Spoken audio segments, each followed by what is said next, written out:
Have you ever tried intermittent fasting? So this is a intention to restrict food for a certain period of time.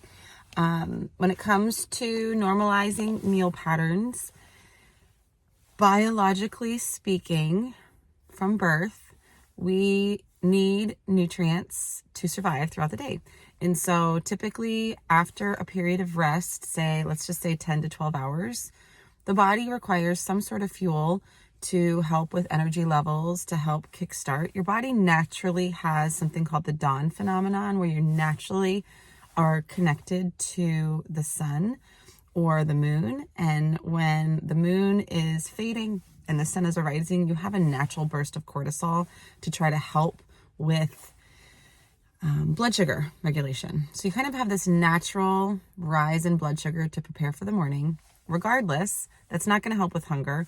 Once the blood sugar dips, you typically feel hunger in the early hours. If you're not, there's something going on. But typically, you have hunger, you eat, and then that goes away. And then 3 to 4 hours later, you have hunger, you eat, and then that goes away. And there should be kind of this natural hunger fullness sensation that happens throughout a 12-hour period. Now, in different cultures, in different times, there would be no access to food in that way. So you would have really, really large amounts of food with really high nutrient intakes of fat and protein to help with that satiety for long term. We live in a hyper accessible food culture right now. I live in the United States. I live in Southern California. It's 2025. We have access to food all the time. So I don't necessarily need to worry about food access. I'm 7 out of 8 Americans that don't have that concern. If you are the 1 in 8, then this is a different conversation. But ideally, you're having these hills and valleys of hunger and fullness throughout the day. Now, if there's something going on hormonally, there's something going on with comorbidities, that hunger and fullness wave and valley can definitely be muted, blunted, or if your head is disconnected from your body, meaning you've ignored hunger before, that connection of satiety, that connection of hunger and fullness is definitely going to be skewed. So sometimes what happens is intermittent fasting is now making the window of time that you're eating throughout the day, say 12 to 15 hours, much shorter. You're only eating for 6 to 8 hours. So your fasting period is longer, maybe 12 to 16 hours. Some do 18. Some do 24-hour fasts. Now what happens is you're actually going to disconnect the hunger and the fullness patterns, which some say is beneficial. And you're actually going to have the gut kind of reset. You're going to have a ability to, every couple hours when there's no food, your gut kind of has this like sensation of clearance, and it clears out what is ever in the small and large intestines. Now, if you consistently have high levels of blood sugar, you consistently have food in the stomach or the lower bowels, it's not going to do that. You're not going to have that huge wave of like peristalsis.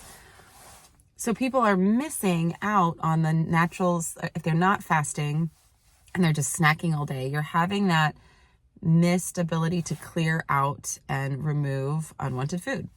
So fasting has kind of restarted all of these things, which I believe we naturally are supposed to be fasting from 5 to 6 p.m. till the next day. So there's already a natural 12 to 15 hour fast. But with our hyper accessibility to food, people aren't doing that anymore. There's lots of snacks, there's lots of TV and things like that. So the wave of intermittent fasting really caught on because it brought on our attention that we don't need to have food at our fingertips all of the time. Food is one of the most calming when you're experiencing emotional distress, and it's not illegal, it's legal. So you can really cope with painful emotions in plain sight with using food. So then there's that. But intermittent fasting, if you choose to engage in it, my biggest tip for you, breaking the fast is going to be the most critical when it comes to your gut flora. Your gut flora is known as the second brain. If you want to really have the benefits from intermittent fasting, which I would definitely go through a checklist if you're a candidate that is prime for intermittent fasting. But first, you want to make sure when you break the fast, It's high fibrous food, but if you have problems with digesting fiber, you want to go non-FODMAP. And then you really want to pay attention to your amount of fermented foods. So you've just kind of reset the gut. There's natural gut flora. But if you're navigating, if there's a reason why you're choosing intermittent fasting and you're navigating a health crisis, maybe choose fermented foods that have natural probiotics, and then high fibrous foods that are going to help with the endogenous creation of bacteria with prebiotics. So if you want more examples, feel free to reach out, but you could easily look those up and get a really good list. Hope this helps.